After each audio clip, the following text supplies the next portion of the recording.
right, welcome to another week of Ruffled Feathers Sports Talk. I'm Justin Ross Kelly, of course, joined, it seems, as always, from BJ with the Griddle. How you doing tonight, BJ? I'm doing great. How are you doing this evening? I'm doing good. I think we had a good slate, honestly. Some good football played over this last week. Some close games, for sure. Hell of a week.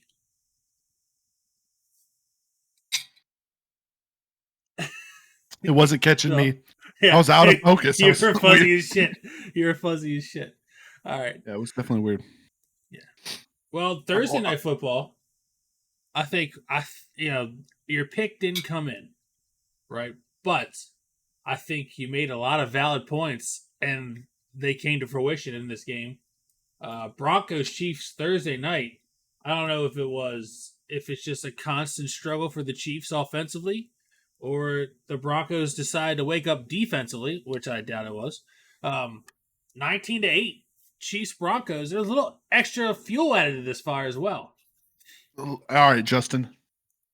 I'm going to tell you, like I told you last week, it's not going to take an NFL team, a pro team long, to realize that your only two options that you were going to do on offense as Patrick Mahomes is throw it to Travis Kelce or hand it off to Isaiah Pacheco.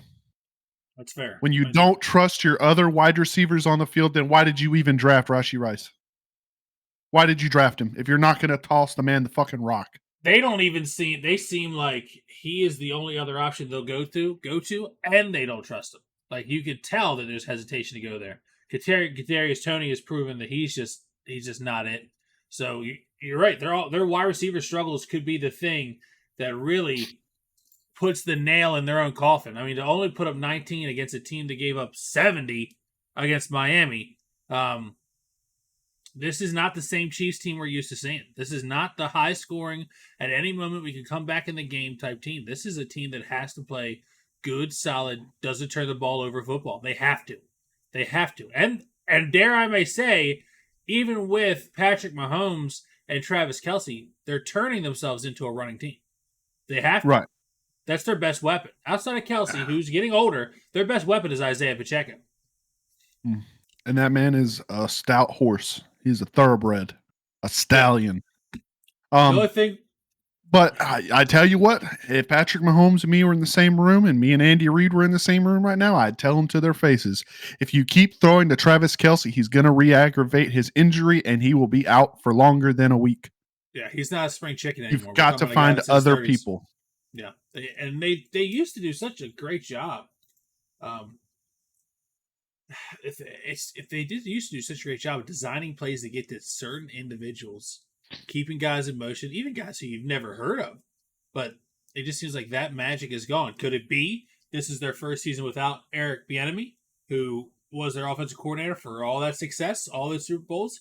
He's now in Washington. It could be that. I mean, certain things change when you have a guy who is a staple of your offense, and now he's gone. Coaches matter. People might not want to say it, but coaches matter. And I'll tell you what else matters is how you react to certain things that broadcasters say. Yeah. Talking about Jerry Jeudy. Yeah. Steve Smith is always, Steve Smith's always been that way. I'm going to say that right now. He says what's on his mind. He has done the job. I think that's an important aspect of this, is that he's been where Jerry Jeudy is. He knows how to play the game of football at a high level. He's done it for a long career. And he's not wrong. You're absolutely right. He tried to apologize for the things he said previously about Jerry Jeudy. Did Jerry Jeudy react the way he should have? No. But did Steve Smith act the way he should have after it happened? No. You are a grown-ass man. You are on national television. Quit bringing it up. Yeah. Act like you've been there. Yeah. Well, that's the thing. That's the crazy part about it, right? He has. And, he's known for doing this stuff. I mean, I'm sure you've seen the video about him going to Cam Newton, talking about his fantasy team and how he's not going to start DJ Moore. He goes, if I start you and you only give me 5 points, I'm going to smack the shit out of you. Like, some things he does out of fun, but you can't just do that with everybody. Some people don't take it that way. And no. Jerry Jeudy, and here's the problem. Steve Smith's going to be fine. Steve Smith has had a career. He'll probably end up going into the Hall at some point. He has money. Jerry Jeudy's at a crossroads because let's be honest, he's a decent wide receiver on a shitty team. And I don't see them. I don't agree with Steve Smith. I don't think he's an elite wide receiver. If I think the top 5 wide receivers in the league right now, I'm not thinking Jerry Jeudy, but I don't think he's a below average or average wide receiver. But I think he's in a shitty system. And it's Russell Wilson. Yeah. Russell Wilson looks like Joe Biden out there, confused and lost, running for his life and then throwing it away at the last second. And then running off the field when he gets 3 and out and says, "Oh, we'll get him next time." Russell is a problem there for sure. For sure. But Sleepy Jerry's got to realize, Sleepy Russell, Broncos country. Let's die. Yeah, let's die. Yeah, I agree, but he's got to realize he's playing for a contract. Maybe not in Denver, and if I'm him, I'm not staying. But no team's going to want a guy who is on national television bitching and moaning on the sideline to the camera. No one's going to want that guy. That guy gets a contract, but he gets it way lower and for less years than he's going to want. And that's the problem. So he's got to realize he has more to lose than Steve Smith does. Hands down. Oh yeah. Steve Smith, like you said, Steve Smith's been there. He's done that. He did what he had to do. He's a millionaire. He ain't got to do it no more. Yeah, he's a millionaire. Shifting gears, another great game. Bills Giants comes down to the wire. 2 back-to-back plays in the end zone. They call one. They don't call the second one. We're all talking about the tug on Darren Waller. If you ask me, the second one was more egregious than the first one. It was worse, yeah. I mean, he not only grabbed him, he pulled him. I mean, he tried to pull him down. Visually, you could see that it affected his chances of trying to catch that ball. His left arm couldn't go up higher than his shoulder. It affected it, and I know I heard an announcer or somebody from Sports Talk talking about, well, you can't cut every play. It's every play. Well, on the second time, it was more egregious than the first time. You have to call that. If you're going to call the first, that's my thing. If they hadn't called the first one, obviously there wouldn't have been a second one. But if they hadn't called the first one, then I'm okay them not calling the second one. But because the second one was way worse in my eyes than the first one was, just as far as not even the moment, just the penalty itself, I think you have to call it because you set the bar with that first one. And shout out to Tyrod Taylor, played an amazing game. He matched the Bills step for step, did everything he could. Saquon Barkley did everything he could to will that team to win. I'll be honest with you, on that last play, I'm not throwing it to Darren Waller. I'm fucking running it with Saquon Barkley. I'm going to make them beat my best player. That's just me. But yeah, as much as I'm a guy who, and I've always said this, last few minutes of the game, put your whistle away, unless it's egregious. That was egregious. That should have been called, and they should have got another chance. 100%. They got screwed. But they should have ran it. They did. I mean, if you're in a situation, give it to your best player. Give it to your best player. You're on the 1 yard line.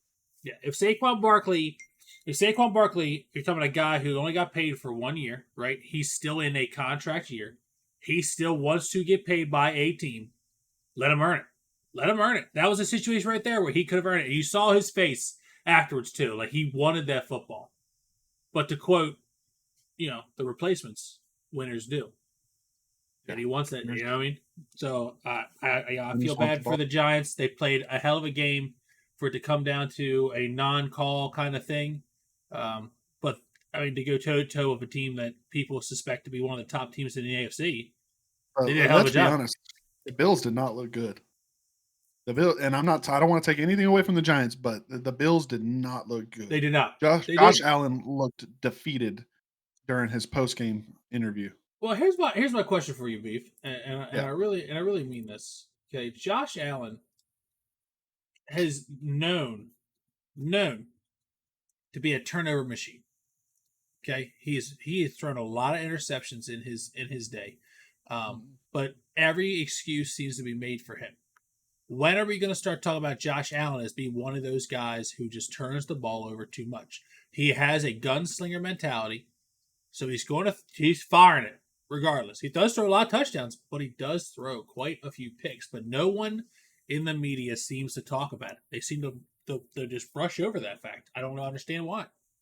Well, and I think it comes down to he's one of the only ones left with that mentality in the NFL. And Okay. if I was a GM or a head coach, I would want somebody like Josh Allen. Yeah, higher turnover, but he's got the balls to take the risk. And then you got these little no nuts like Jimmy G and Sam Howell, Russell Wilson won't throw a damn ball. Yeah, you can say That's what this you're there about for. Josh Allen.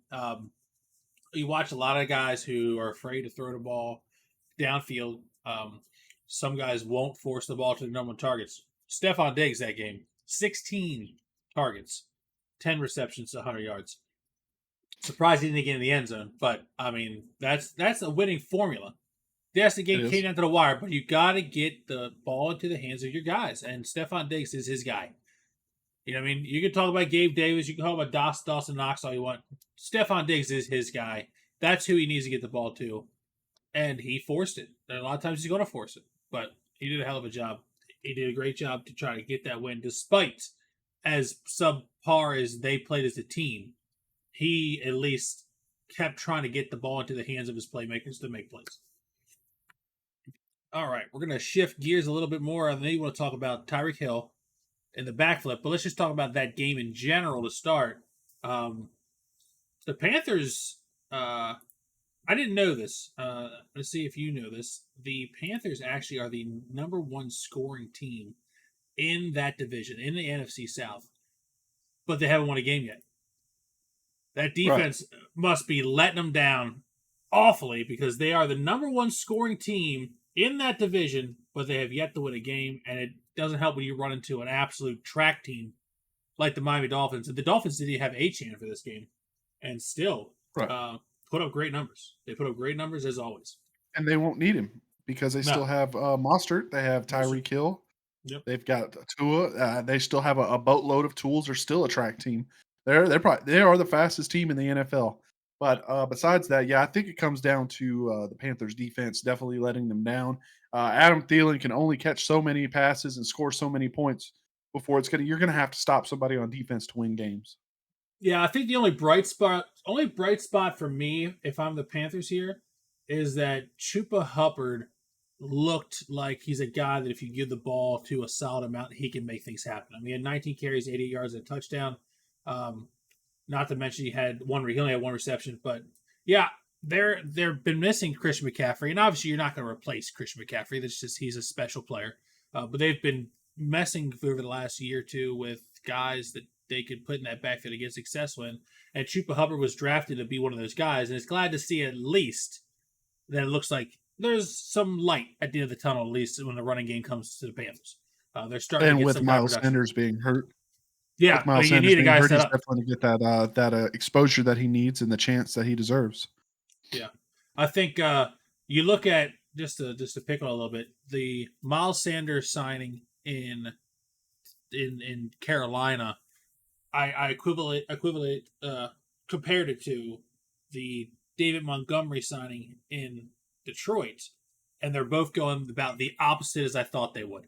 I thought Miles Sanders would be a guy to rose to the occasion, and I thought David Montgomery would be a guy who 3-4 weeks out Gibbs took over that running back role hands down. But it has gone the exact opposite. In all honesty, that's the beauty of sports is it's unpredictable. Um, But it looks I'll like tell you, David David Montgomery is going to be out for a little while. yeah, He that's true. got re-injured this past weekend, and Gibbs is looking to come back this week. This is his So we'll shot. see. This is his shot. Yeah. Again, this is his second shot and probably last opportunity to make an impression that he deserves at least 50% uh, share time with Montgomery. Yeah, This I is why you agree. drafted him. You're Yeah, wasting millions of dollars at him just sitting on the bench. you not only drafted him, you traded away your best player to get him, to draft him. That's the part that Swift has been phenomenal for the Eagles. Um, I'll say this: um, we had a moment in that Dolphins game that I know you wanted to talk about. Tyreek Hill scores a touchdown, then grabs a phone and does a backflip for it. Um, my, I watched it. I watched it a couple times. My thing is, they planted that. They planted that phone, and I'm gonna say this. I say they planted that phone because as soon as he scores a touchdown, he runs straight to it. He's not looking around. He's not celebrating. He went right to that phone, grabbed it, did the flip. Mm-hmm. 100%. Right. Oh yeah. And the only problem I have with it is that no, Tyreek Hill, explosive. In fact, this man just ran. He scored a touchdown. He's been giving it his all, and then he has enough energy and explosiveness to do a backflip in the end zone while holding a cell phone, taking a selfie. It's insane. But my He's athletic. problem Yeah. is the NFL. The NFL social media team posted it up and then quickly deleted it off for Because they fines realized reasons. they realized you can't fine a guy for doing something like that if you're going to use it. If you're going to use it for clout, that's basically what it came down to, right? Like Right. you can't find the guy if you're going to use it for clout on your own social media team. Only on all your websites to get clicks, likes, and money out of it. And here's my another problem is what is wrong with these celebrations? Stop fining. If it's not, they're not causing somebody an injury. They're not saying anything slanderous. They're not flipping people off. They're not mooning the crowd like Randy Moss. Yep. They're not trying to cause shit. Quit fining these guys for celebrating. Let them have fun. Don't forget you are a part of the entertainment industry. Yeah. Entertainment. And I'm going to say this, and I could be way off base when I say this because I know it's not the same thing. But in my opinion, if they let these guys express themselves more on the field, you wouldn't have them getting in trouble so much off the field. And I really believe that. I believe they have this energy and this creativity inside them that they want to get out, that they want to celebrate, they want to have fun, and they don't get to do it there because they'll get fined and get all the other stuff, and then they end up trying to celebrate and do things off the field and end up getting them in nothing but trouble. Right. And it's not going to solve all the issues, obviously, but I feel like there's a certain part of it that if you just let them be them. For the longest time, it was shoes. I'm not sure you remember that they wouldn't let them use. They had to use certain shoes. They couldn't decorate them a certain way. Now they have a whole month. I think you're allowed to use your different causes, whatever. But they have too many guidelines when it comes to this damn game. Let these boys, and most of them, that's what they are. They're 20-something-year-old kids, most of them. Let them be young men and just have a good time. They worked their entire life to get to this point. Let them just have fun within reasonable guidelines. Obviously, no one's saying, hey, you shouldn't go out there and pull your dick out like Chris Jones in front of the crowd. You know what I mean? No one's saying that. Just let them have some fun. Just let them have some fun. Absolutely. Absolutely. Let them have some fun. Now, good. Nah, I'm done with the conversation. Okay. Go ahead. All right. Now, I wasn't going to be able to let this go. I know you weren't going to let. I wasn't going to be able to let you let this go. There was a certain game this week that I called a certain team upsetting a certain undefeated team that came to fruition. It was the Jets Eagles, and I'll tell you what, them Jets played one hell of a ball game. I mean, one hell of a ball game, especially defensive. And they got the job done.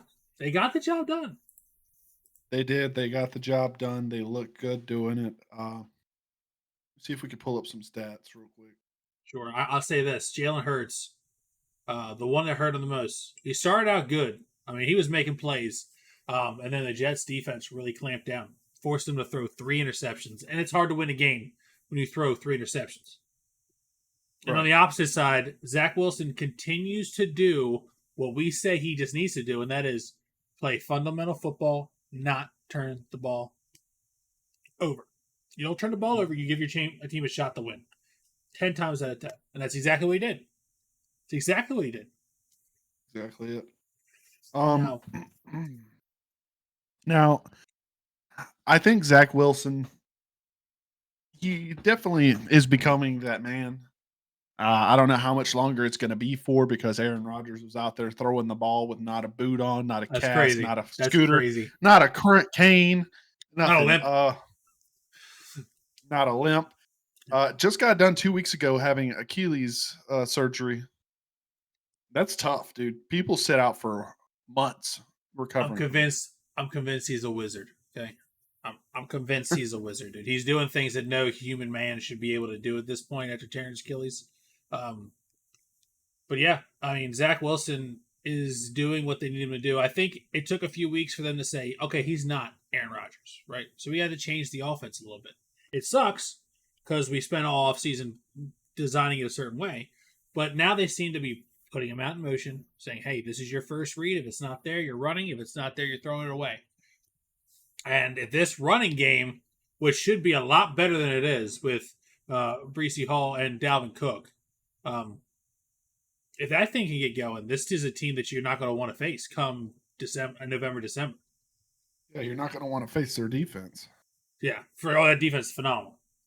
And even here's the thing, here's why I think we get so frustrated when we watch a guy like Jimmy Garoppolo and Sam Howell just kind of like throw these short passes, go through the motions, nickel and dime it down the field.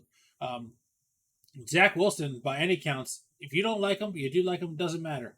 At least he knows who his number one target is and tries to get it to him. Garrett Wilson, 8 catches, 90 yards. I mean, he knew who his guy was, and he said, when the time comes, I know where I need to go with the football. Why does it take these other guys just don't get it? I watched the Raiders play, and I'm like, dude, Devontae Adams is the best player, maybe the best receiver in the league, period. Why is he not? He should get easily as many targets as Stephon Diggs got in that Bills Giants game. And I don't minimum of 12 targets. Easily. I agree. Easily. But yeah, the Jets, I shout out to them. They pulled it off. They did exactly and they did it in the way that they had to do it. There was no other way they were going to beat that team. Against a struggling Eagles team, let's be honest, they haven't looked that great this year. I'm taking it away from the Jets. I'm taking it away from them. 5-0. The Eagles had struggle 1 to 5-0 and met a team with a defense that could shut them the hell up. I mean, I'm glad they shut up because Eagles fans are annoying as fuck. Sorry, guys, if you're out there listening, you just are. Never change though. Like there's beauty in your arrogance. Yeah, I'll say that. But when Phillies teams are up, there's no one harder to deal with than a Phillies fan. Same could be said about Raiders fan. Except for maybe a little bit of the Dallas Cowboys fans as we shift gear to that one. Right. They know they got lucky. I'm going to say this. They know they got lucky. They got lucky, and did you see how they celebrated after the game? No, how did they celebrate after the game? They were jumping up and down like they just won the damn divisional playoff game. They said, they were going to a Super Bowl. Well, and I get it. I know it's a must-win game. Must-win game. You won the game, but this was a lightweight game. You weren't playing the 49ers. You weren't playing the Eagles. You were playing the Chargers, who were 2-2. And I'm not taking anything away from the Chargers, but they're not the best team. They're the most overrated team in the NFL. You look at that roster, that team should be a dominant force in the AFC. Hands down. No one can convince me otherwise. Everybody wants to say Justin Herbert's a top 10 quarterback. Austin Eckler's a top 10. They have top 10 written all over that offensive and defensive side of the field. And they still underperform every year. And I'll tell you this, if a team is constantly underperforming, there's only one place to look, and it's on the sideline, and it starts with the head coach. No roster should be that stacked and underperform. Brandon Staley needs to go. And if they don't get rid of him soon, they're going to end up missing their window because Justin Herbert's going to need to get paid, and all these other guys are going to want to get paid. Keenan Allen's getting older. Things are going to start falling apart. This is your window. It shouldn't even be a question. A guy's underachieved for 3 straight years. Get rid of him. Get rid of him. 100% agree. Now, I don't think the Cowboys won this game because Dak. I know Dak. What did he go? Let me take a look. He had 30 attempts. Yeah, 21 for 30 for 272 yards and 1 touchdown, no interceptions. And he did run for 1. 70%. And yeah, he ran for 1. But I don't think they won this game. I don't think they won this game because of him. He's still a below average quarterback. Honestly, if you watch the game, I think it was more of the Chargers lost this game than it was the Cowboys winning this game. That's exactly what it was. They didn't look good. But if we're being honest, they haven't looked good the last couple weeks.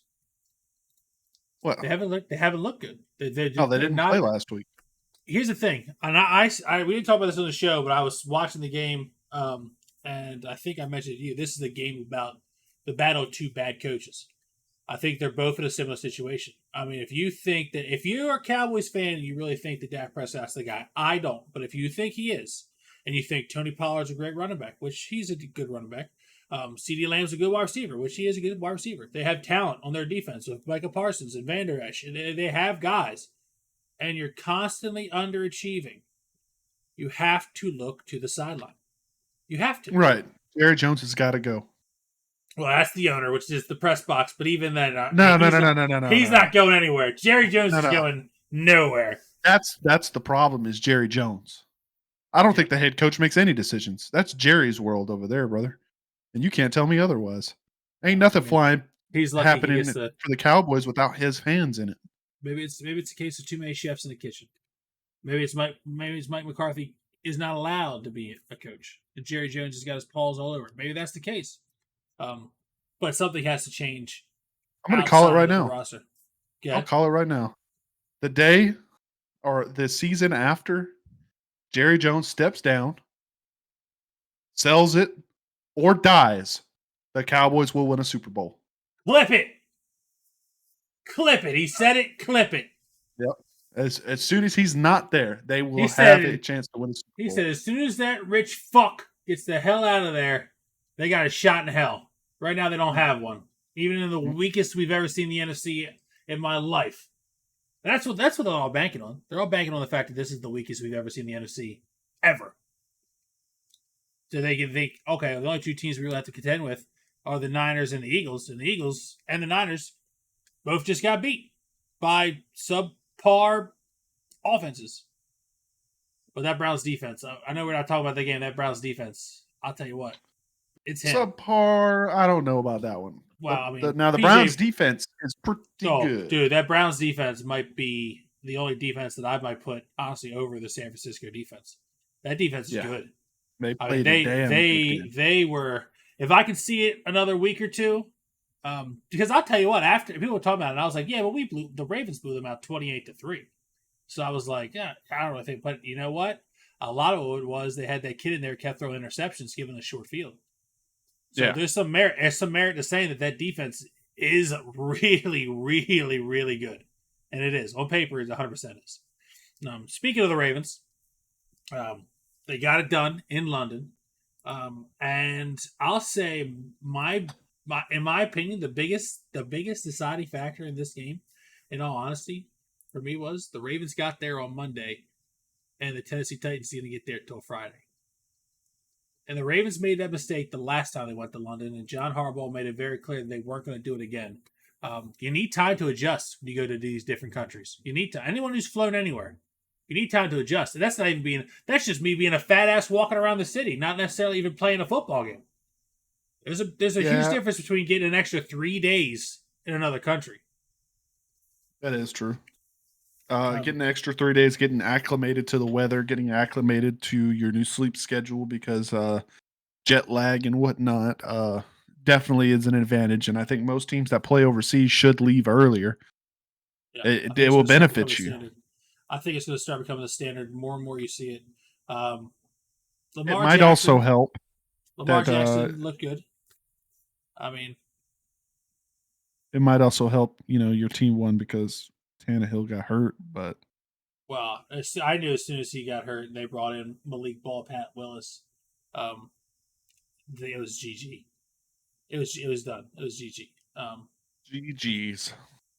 The Ravens did a great job running the football. I'll say this: solid combination of Lamar, Gus Edwards, and Justice Hill. Gus is definitely just the guy that keeps things moving. Like he's not going to gash you for a big gain. You hand it to him, he's going to get you a solid 2-3 yards, but he just keeps it going. He's never going backwards. He's always going forwards, and I think that's what you can appreciate about him. Justice Hill has more of the wiggle to him, so he's able to make cuts, make things, make bigger plays. And then Lamar is just Lamar Jackson. He's able to do great things with his legs. Right. Shout out to Zay Flowers getting his first NFL touchdown in London. First NFL touchdown. He got it. It was a great play. Lamar rolled out. Zay Flowers saw him roll out, found a weak spot in the zone, grabbed it, and ran it. 17 points. Yep. 17 points. He played a great job, and that defense just kept racking it up when it came to the sacks. They brought the heat, they brought the pressure. Two big calls, in my opinion, that I thought were ridiculous, of course, were the roughing the passer on Michael Pierce. I don't know how you expect a guy who weighs like 380 pounds to shift his weight midair and defy the laws of physics and not land. I think the whole rule of you can't land on the quarterback is stupid. I understand not picking him up and driving him into the ground, but just landing on him, I think is a rule, as a part of that rule, they need to take out entirely. Um, and the second one was they called pass interference on Marcus Williams when he was standing there the entire time, and DeAndre Hopkins ran into him. And I'm like, well, he has a right to that ball. The ball's in the air. Both the defender and the receiver have the right to the ball. If he's already in that spot and you run him, that sounds like pass interference on you, not on the defender. But either way, they were able to pull it out, and I was, obviously I was satisfied. 24-16, Ravens bounced back. They're 4-2. They stood at top of that division, and they've had a thorn in their side when it comes to the Tennessee Titans for a long time, and I was glad they were able to finally get that taken care of for sure. Now, good. But I think all in all, the Ravens played a great game against the Titans. Titans been struggling recently, but I'm not going to take that away from the Ravens. Ravens have been looking good this year. I mean, they're 4-2. That's nothing to frown about at all.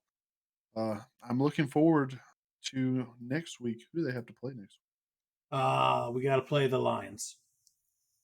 Ooh, that's going to be a tough. That's a tough game. Now, I'll say this: I love the way the Lions run their offense. It's their very downhill, run at you type of thing. However, without Montgomery, that might change. It's not going to be as much of at you as it is trying to run around you, with Gibbs instead of Montgomery. Mm. And Jameson Williams had his first game back. Not a bad look for him. Finally getting a chance to be out there. Jared Goff, a great. See, the thing with Jared Goff is, I think he's a phenomenal quarterback through play action.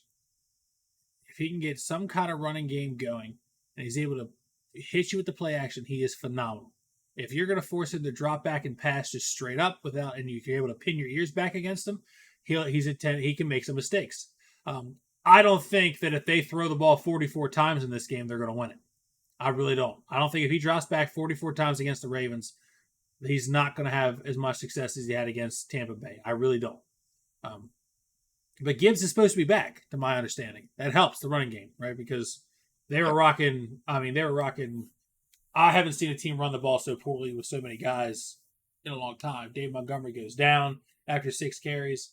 Craig Reynolds comes in, only has 10 carries for 15 yards. Yes, he did a few things. He caught a couple balls in the backfield, but if you're running at this clip, it's going to be a struggle for him for sure. Yeah, no, for sure. And I think, I don't want to be the one. First of all, let me put this out there, unbiased, because I do have Jamar Gibbs on my fantasy team.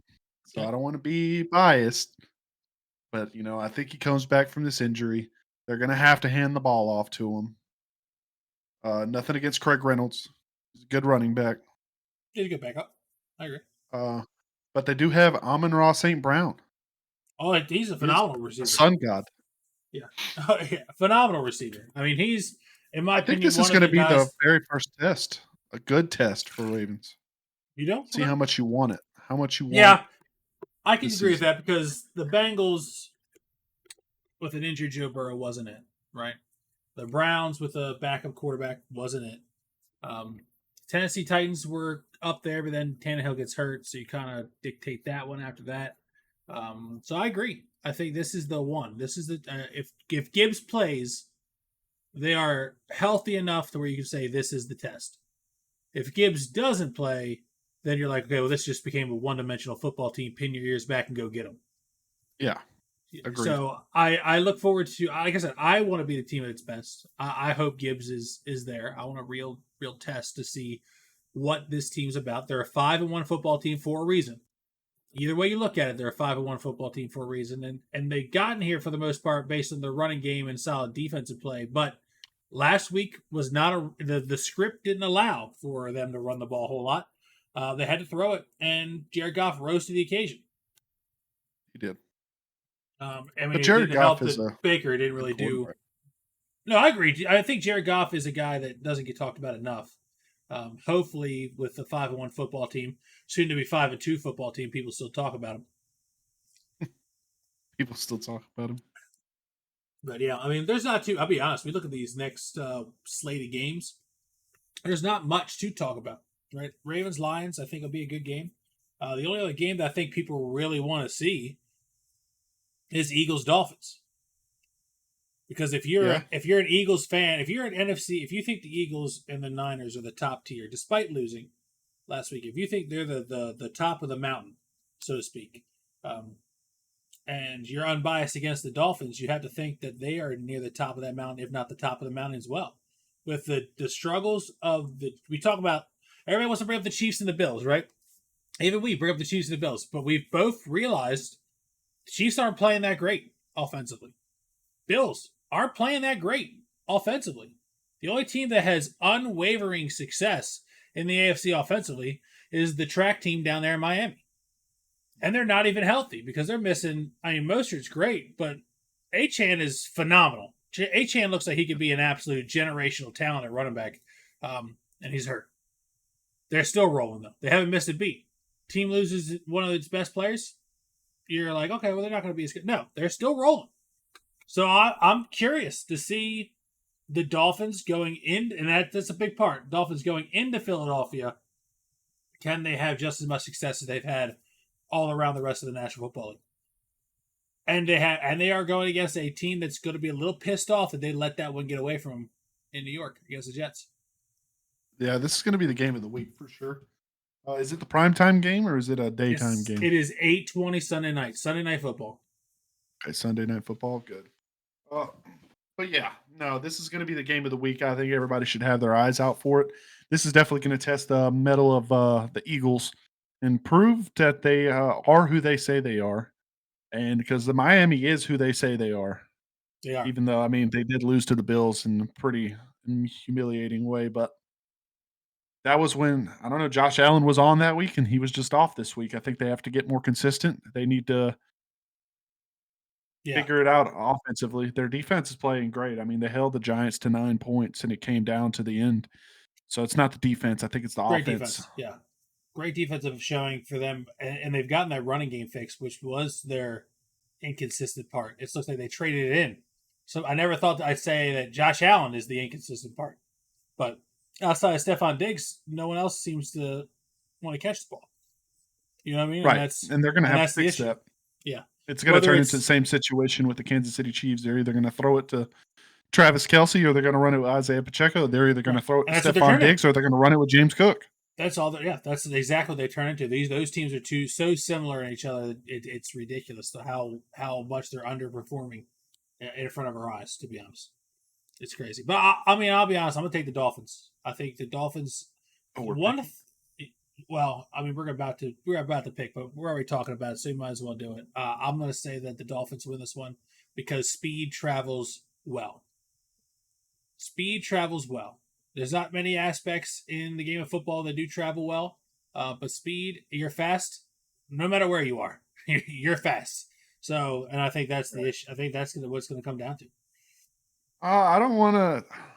Man, it's tough because I don't want to pick the same team, man. But I just don't think the Eagles are going to get it done by the Dolphins.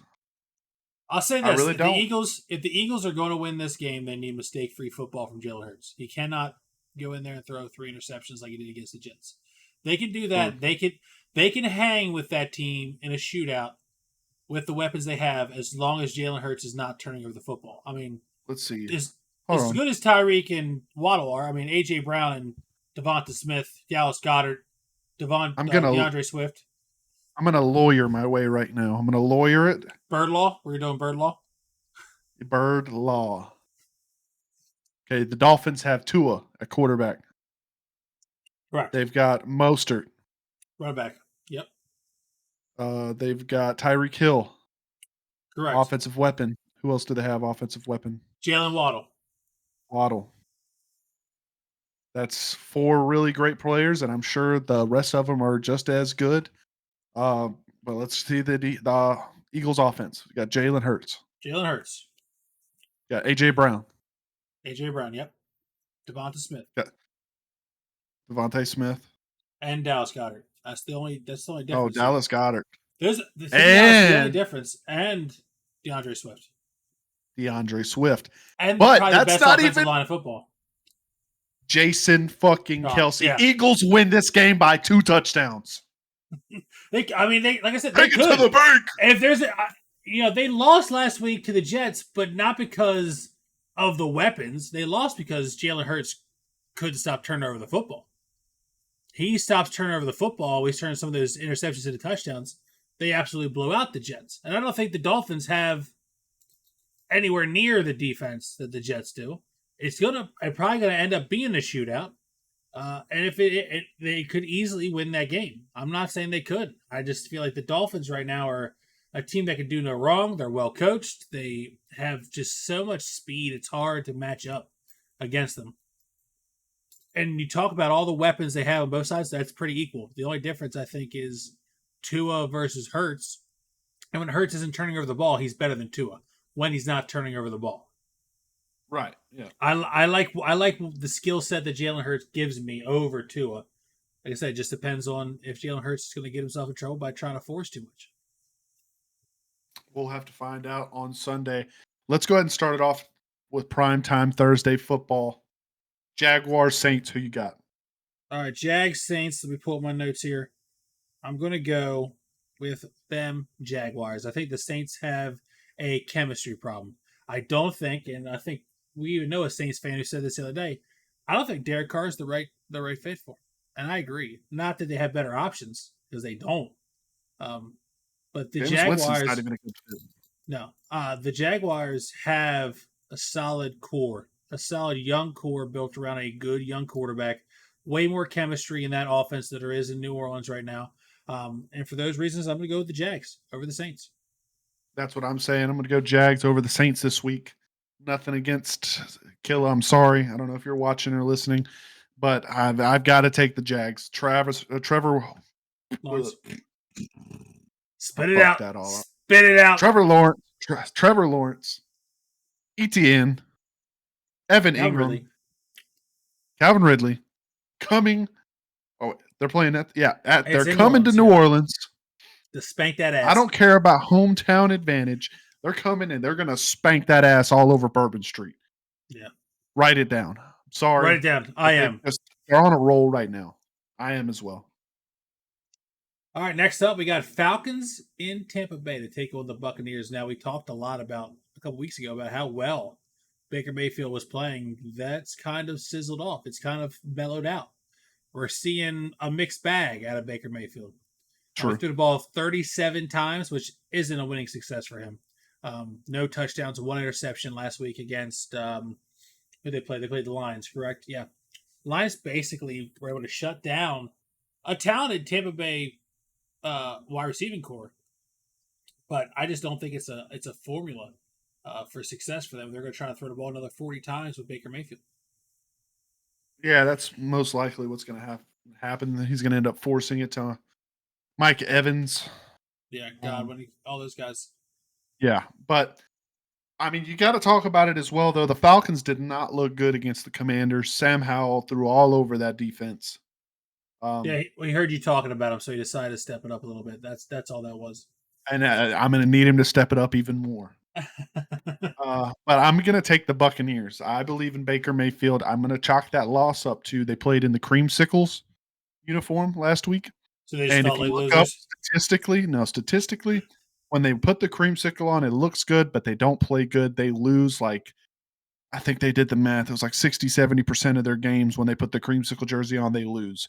So I'm going to chalk it up to uniforms. They're going to wear their crimson and pewter this week, and they're going to pull it off against Falcons at home. You make a lot of solid points right there. You dress like a creamsicle, you play like a creamsicle. I just think they're creamsicles through and through, and that's why I'm going to take Bijan Robinson and the Atlanta Falcons to get one done on the run. I have liked what I've seen out of the Riddler at quarterback over there, Drake London of them. He hasn't impressed me. I see the progress, and I'll tell you what, if you take all the offensive players on each side of the ball and put them in a cage, Bijan Robinson has the talent to be better than any of them. And for those reasons, I'm going to take the Atlanta Falcons to beat the Buccaneers on the road. Close game, but they get it done. All right. I mean, I'll okay. All right, next we got Raiders, Bears. Two teams. Bears. Yikes. Team, right? The game of the suck bowl. Yeah, dude, they're really going to be sucking it up and down the field in this one. I think they suck for two different reasons. Well, two different reasons, but I feel like the Raiders suck for one additional reason. I think they have a shitty. What's going to suck even more? They both have shitty coaching staffs, but Jimmy Garoppolo is just not it. He's hurt. Oh, that's right. He is hurt. So you're going. Were they going O'Connell?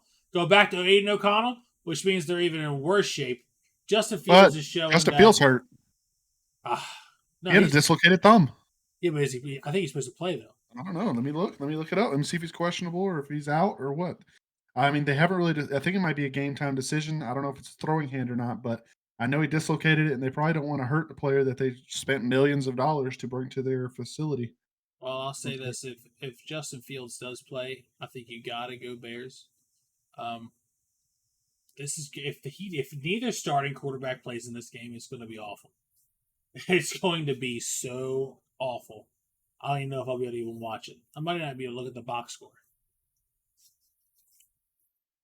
But I'll say this about Justin Fields. He has shown that it might not be him.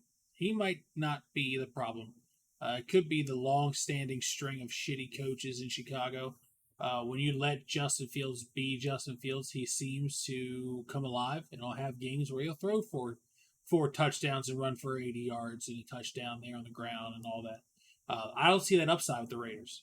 They don't give the ball to Josh Jacobs enough for him to be effective. And if there's no Jimmy Garoppolo and they got to go with the young rookie Aiden O'Connell, they're going to be in dire straits for points. Could be. I'll tell you what, if you got one of these kickers, or if you don't, you might want to pick them up. This could be a field goal fest if neither quarterback's playing. Right. And yeah, he's out right now, and it's doubtful for week 7, so I don't think Justin Fields will be playing this week. No Justin Fields. Who's the backup there, Beef? Do you know? Justin, let me take a look. Off the top of my head, I'm not sure. Yeah, dude, I'm pretty good at backups, but let me see. It's Tyson. I'll tell you what, they better go with Tyson Bagant, because if they go Nathan Peterman, we're talking about the biggest turnover machine in NFL history, Nathan Peterman. He can't. I remember him coming into his first game, Beefy, against the Baltimore Ravens. His first 6 throws were interceptions, and I'm not exaggerating. He threw 6 interceptions in that game. It was awful. That kid, how he still has a job, amazes me. So like I said, if you need a kicker this week, I think this is going to be a field goal fest. So pick up the Raiders or pick up the Bears kicker. This final score is going to be 15-12 or some shit like that. It's going to be field goals. It's going to be a baseball score. I think it's going to be a baseball score. 6-3 final score. It's going to suck. I'll tell you what though, I'm going to go with I'll let you pick first. I picked first last time. Okay. All right. I like that. Raiders, Bears. Let me think about it. It's not that hard to fucking think about, because if Jimmy G can't throw it to Devontae Adams, neither will the backup. We're going Bears. Give me the Bears. Duh, Bears. All right, so Beefy's going Bears. I think if neither one of these quarterbacks play, you got to go with the next best option, which is running back, right? And I'll be honest, I'm going to take Josh Jacobs over Herbert. And for that reason, I'm going to say that the Raiders only get the win because of Josh Jacobs. I think he gets 30-something carries in this game, and they just keep trying to pound the rock against a Bears defense that really isn't all that great. Raiders at least have a solid pass rush with Crosby. I'm going to go Raiders. I think the Raiders pull it out. All right, next up on the list, we got Browns, Colts. Browns and the Colts. Ooh, that's Anthony Richardson easy for me. Anthony out Richardson, for the season. R.I.P. Yeah, R.I.P. his right arm. The kid should spend the entire offseason learning how to slide. I'm going to say that. If he doesn't, he's going to have a rough career ahead of him. He's not Cam Newton. He cannot run over people. He needs to learn to slide. But yeah, I agree. does Deshaun Watson play? Is this pussy going to finally take the field? Oh, this guy's getting No, more it's that he's guaranteed still money day than to day. anybody. It's. I'll tell you what. If the Browns are still in this, they have the number one defense in all of football. They just beat the San Francisco 49ers with PJ Walker, who didn't even start the season on that team. He got signed. They gave him the breakdown of the offense. He was able to put it together. This team has a shot with Deshaun Watson.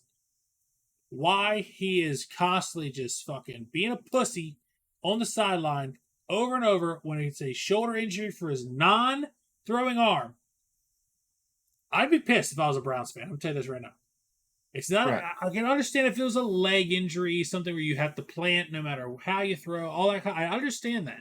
But we're talking about a shoulder injury on a non-throwing shoulder. He's on the sideline. He looks like he's moving around just fine. So it's not going to be something where, he can't hand the ball off. You know, it's not that fucked up of a shoulder. We're talking about I'll tell you what, Justin. 3 weeks. I'll tell you what. You had me, and then fans are pissed off at all. They went to the 40. Oh, you're cutting out, Beef. Hold on. You're cutting out. You're on a roll there. Hello? You just cut out. Hello? I hear you. Okay. All right. Here we go. Like I was saying, I don't think they're pissed off. I think they're ecstatic right now. Their defense went into the San Francisco 49er Stadium and beat them. Came down to a field goal, but a win is a win on any given Sunday, Justin. I'm taking the Browns. The Browns win. Gardner Minshew throws at least 2 picks, and that's the bottom line because BJ said so. I mean, that is a great defense. It's a great defense, but I can't pick against a mustache as glorious as Gardner Minshew's. I just when the mustache is throwing interceptions more than he's throwing touchdowns. The last game he played in, he threw 4 interceptions. You're right, and I think he got them all out of the system. Now it's time to play good fundamental football and handed it off to JT and what's the guy's name? Zach Moss. Hand it off. Let them do their thing. I think that the Browns, if Deshaun Watson doesn't play in this game, the problem with your logic there, Beef, is you're under the assumption that PJ Walker is not going to have a game where he throws interceptions. He played a great game, but I cannot put it on that young man to play mistake-free for 2 weeks in a row. I just can't. I think he's going to have an issue. He's going to have problems. He doesn't have to play 100% mistake-free. He doesn't have to. Are you telling me you think the Colts defense is better than the Browns defense? No, I do not. I don't. And I don't even think PJ Walker is going to have to score a touchdown. I think if he hands the ball off to Kareem Hunt, they score a touchdown on the run, and then their defense scores off of 2 pick sixes. I'm calling it 2 pick sixes. They're going to win this game game. If not by 3 points, by 7 points. All right. Well, I'm taking the Colts to hold it down at home. That's where I'm going. All right. So next up, we got Giants Commanders. I believe no Danny Jones again. I think it's going to be Tyrod. Yeah, Taylor. I liked what I seen out of Tyrod. He's a veteran quarterback. He's been around a while. Yeah, he's been around. He's a former Raven, former Bill, former Brown, former everybody. He'll be a former Giant eventually. But the Commanders looked a lot better last week, but against a pretty poor Falcons team. It's in New York. It's a divisional game, so you never know. But I'll take the best player on the field is Saquon Barkley between these two teams, especially with the way Sam Howell has thrown the ball inconsistently to my boy Scary Terry. So for those reasons, I'm going to take the Giants to get it done. They're going to be a little pissed off after the way they got screwed out last week. So I'm going to go Giants at home. I think they're going to pull it out against the Commanders. Not so fast, bucko. You're not going to do my boy Sam Howell that way. Oh, your boy Sam Howell now. Last 2 weeks ago, you told me he's the shittiest quarterback you'd ever seen. Well, that's because he pissed me off, okay? And I'm a little biased. But you know what? This week, the Giants haven't proved themselves at all. They might have their best running back and this is unbiased of me because I know we both have Saquon Barkley on our fantasy teams, and I do. I'm picking against them. So who's really unbiased, chat? Thank you very much.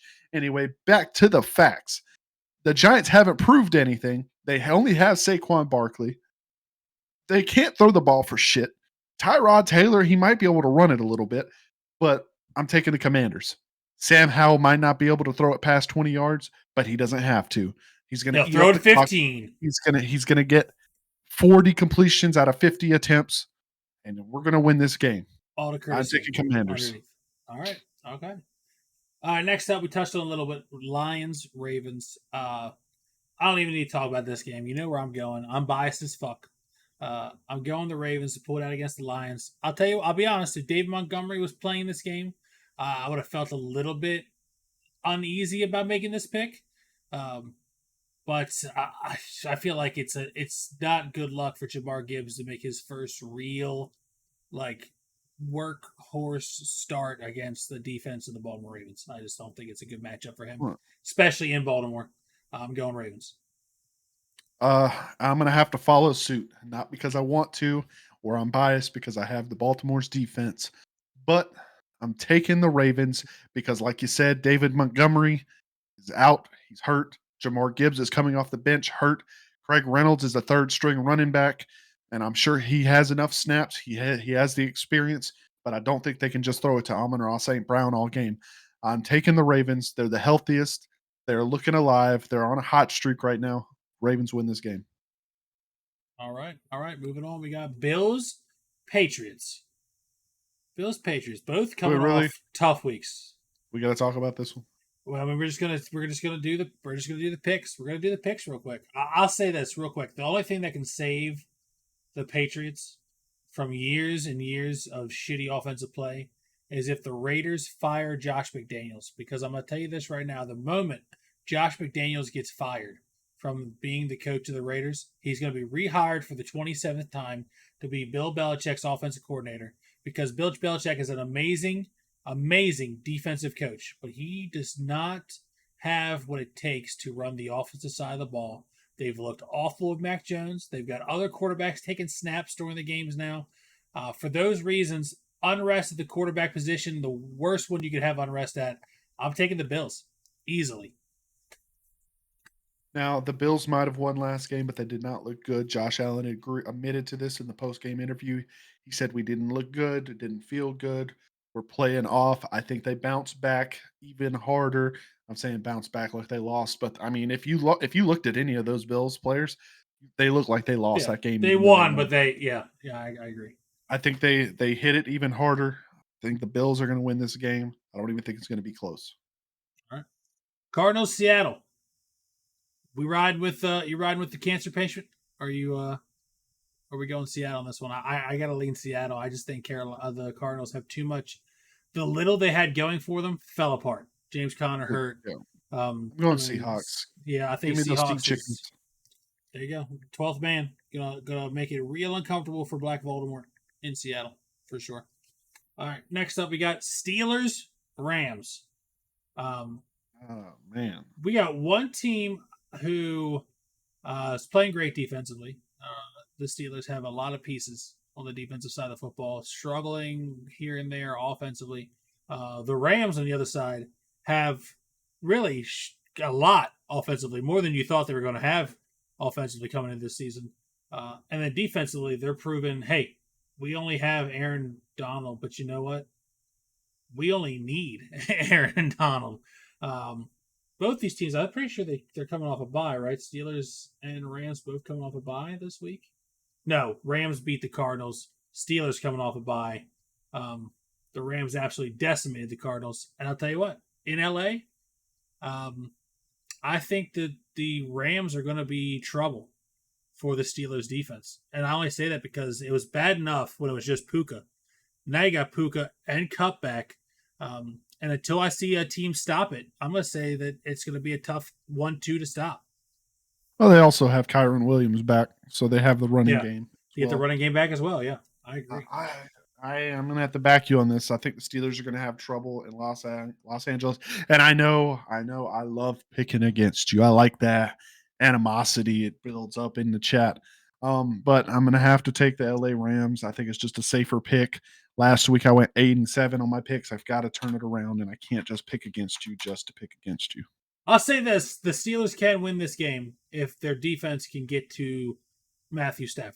It's not like it's out of the realm of possibility. I'll say that Steelers can win this game as long as they play mistake-free football on the offensive side and get after Stafford. I just feel like when you have two great wide receivers and a quarterback who's a veteran presence there to calm it all down, it's just tough to do that when they're home. They're in LA. If it was in Pittsburgh, I'd say a little different story, but in LA, I just got the Rams.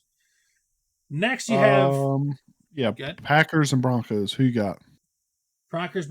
I'm going to take Broncos country. No shot in hell. I'm taking Jordan Love and the Packers. I think Aaron Jones is finally supposed to be getting his regular work in, which is what this team's been missing. AJ Dillon, great Tarkov player, below average running back. Give me the Packers to get this one done against arguably the most in shambles team I've seen in the last decade, the Denver Broncos. First of all, if you're going to say facts, you need to get it right. He's not a Tarkov streamer anymore. He streams Farming Simulator. I apologize. Packers, Broncos. Let me tell you something. What I liked, Justin. I'm here for it. Defense. The Broncos defense bend, but it didn't break against the Chiefs. Sure. And I think if they carry that on over, even with Sleepy Russell, they might have a not so fast. We're taking the Packers. Jordan Love's going to turn it around. No picks. He's going to learn from his mistakes. Packers win this game. I think it's a smart play. Chargers, Chiefs, divisional game. Neither of them playing up to their ability. In Kansas City, I'll be honest with you, Beefy, as much as I know I'm not going to watch this game because I don't want to hear an announcer suck off Patrick Mahomes for 60 minutes. They'll be sucking off the guy I'm picking to win this game anyways. Justin Herbert and the Chargers are going to go into Kansas City and get the win that was robbed of them against the Cowboys. The Chiefs have not been looking good. This is the year that the Chiefs do not win the division either. I'm going to go the Chargers start to get it together. If they can I think if they can finally get just a little bit more out of their coaching staff, it's a cakewalk. I'm going Chargers. He's looking around for some bullshit. That's what he's looking around for, some bullshit. Did you not get the script from ESPN, Justin? No, dude. It must have went to my spam box. You know the script says the Chiefs are going to win, right? I feel like the script always says that. As long as Taylor's with Travis Kelce, the Chiefs win. That's what the script said. So now that we're partnered with ESPN. Yeah, okay. No. Maybe one day. The script. Justin Herbert's going to bounce back. That's tough, actually, because, I mean, he does have that fractured finger on his non-throwing hand, but I think it still affected him yesterday. And they're coming off of a short week where the Chiefs had longer to rest. I'm still going to take the Chargers. I like the Chargers. I think that the Chiefs' offense just haven't been clicking on all cylinders, and their defense has looked okay, not great.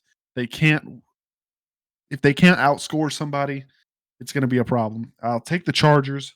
If Justin Herbert heals up a little bit or can somehow numb that finger so it's not affecting him as much, I definitely could tell last night it was affecting him.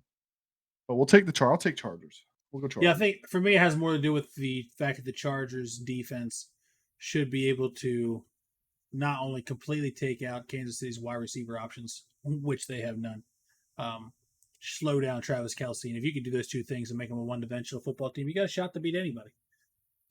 All right. Last but not least, 49ers at Minnesota. At Minnesota. Can Minnesota get it together? And what are we going to see from... I mean, this is the first game we've seen Brock Purdy struggle was last week. Is he going to continue to struggle? So many people are ready to jump off that wagon as soon as he struggled one game. It was ridiculous to me. I'll pick first. Okay. I'll pick first. Do it. Here we go.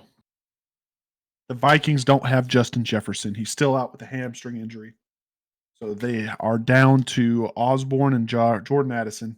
They do have Mattson at running back, and they have Cam Akers. Cam Akers really hasn't produced anything since being traded to the Vikings. They are playing at home, but I don't think it's enough. I think Brock Purdy turns around. He played a tough defense. I don't think the Vikings defense is going to be nearly as aggressive as the Browns defense was. I'm going to take Brock Purdy and the 49ers in this game. They're going to win, even though they have injuries on their side as well. Christian McCaffrey and Debo Samuel, I still think they could pull it out. I want to pick against you so badly. Why? Just for the sake of picking against you. But I cannot find it in myself to pick the Vikings. They just don't look good. They look like a team that just has no real identity. I say it every time we talk about them. They fucked up letting Dalvin Cook walk because they've got nothing out of Madison or Akers that says to me, you're right, you didn't need to pay him. They do have Addison. They do have Hawkinson. They do have Osborne, but no Jay Jettis, no defense worth to speak of, in all honesty. I think Big Cock Brock steps up, gets his shit together, and they get back on the winning track. Kyle Shanahan's not going to let this team lose 2 in a row. I don't see it. I'm going Niners. Good call. I mean, honestly, best pick you've had all night. I've picked the same pick as you a couple times, but this is the best one I've had all night. Yeah, this is the best one you've had all night. So before we go, yeah, a little birdie told me via text that they made some questionable waiver acquisitions this week in their fantasy team, and he wouldn't tell me who he dropped, who he picked up, and it has me thinking that my blood's going to boil when he tells me some of the people that he dropped for some of the people he picked up. So maybe not. Beefy, we'll take it away, buddy. Take it away. All right, we're going to start off by telling you I dropped 2 players. Okay. Dropped 2 players, picked up 3. Okay. It's a well-known fact that Anthony Richardson is hurt for me. He's going to be out for the season. He's not going to do me any good. Slid him on the IR? Did you put him on the IR? Did you put him on the IR, Beefy? Goddamn, Beefy, did you drop Anthony Richardson? We might have made a trade or 2. Oh, you made a trade? No, I'm just kidding. We got Anthony Richardson on IR. I'm not going to. You son of a bitch. It's some slim chance that he comes back or I can hold him in the keeper league. But first up on the chopping block, Quentin Johnston. He had 2 targets last night. Didn't catch either one of them. Did not look good. Didn't feel good. I don't think he's going to bring any points to this team. I can't rely on him. So I am wavering him off. And this isn't even written in stone. These waivers might not go through. True. Okay. I think I have the third. The third waiver claim priority. Yep. Okay. So he is number 1. That's the one I want the most right now. I think Curtis Samuel with the Commanders can get it done for me on my team. And let me tell you why. I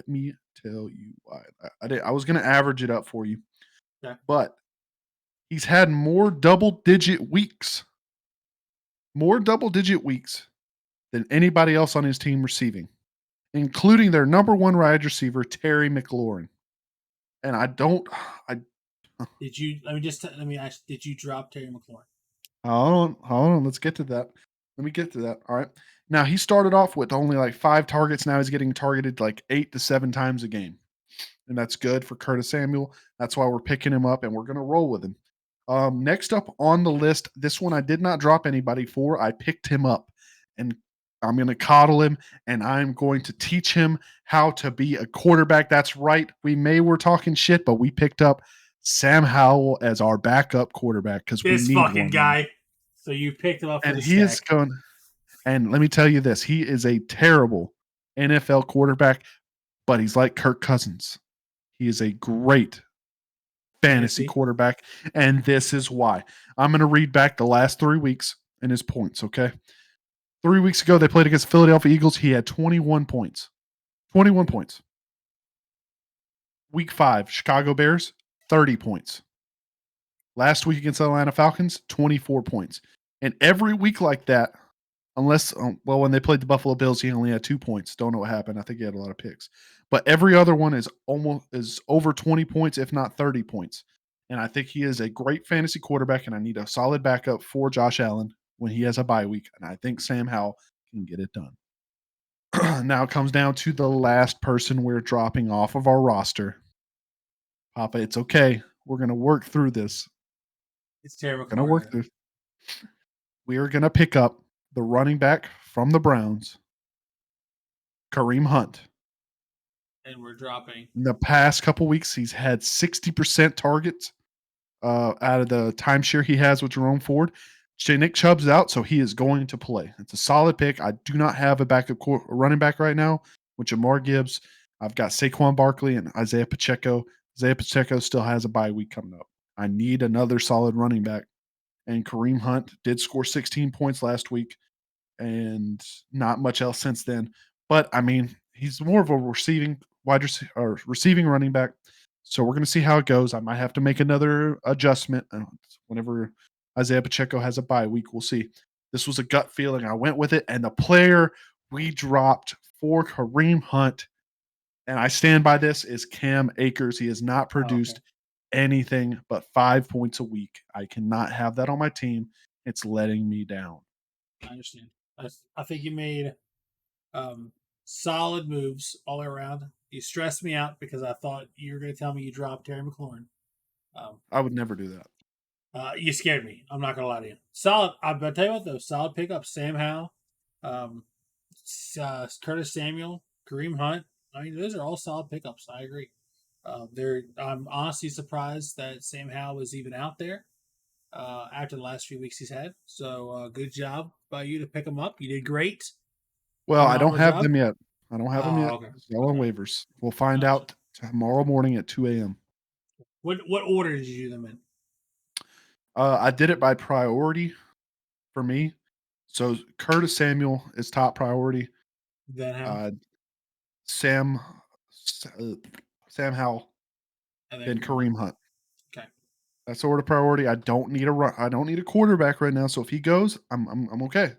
Okay. Josh Allen is good until the 13th week, I think, is when week 13 is his bye week. He is questionable right now with an injury that happened. He's considered day to day, so that might increase in my concern. We'll see how it goes. All right. He said he looked fine. He was feeling fine, but things change. If he can go, he's going to go. It's that simple. They're not. I mean, that's no question. Your best player, if he can go, he's going to go. He's not Deshaun Watson. He's going to. I mean, he's going to play. Well, yeah. You know who he reminds me of? Side note. Who? Brett Favre. Brett Favre was that gunslinger. Had a lot of interceptions, but he had the balls to make those throws. No, I agree. I think, but you know what? I felt like there was more criticism on Brett Favre. You know what I mean? Before he became the legend, than we're seeing from Josh Allen. Yeah, that's my only. You're gonna have a criticism when you send an unsolicited dick pic to a trainer for your team. Yeah, dude, not a trainer, dude. That's what Tinder's for. I agree. But a great show.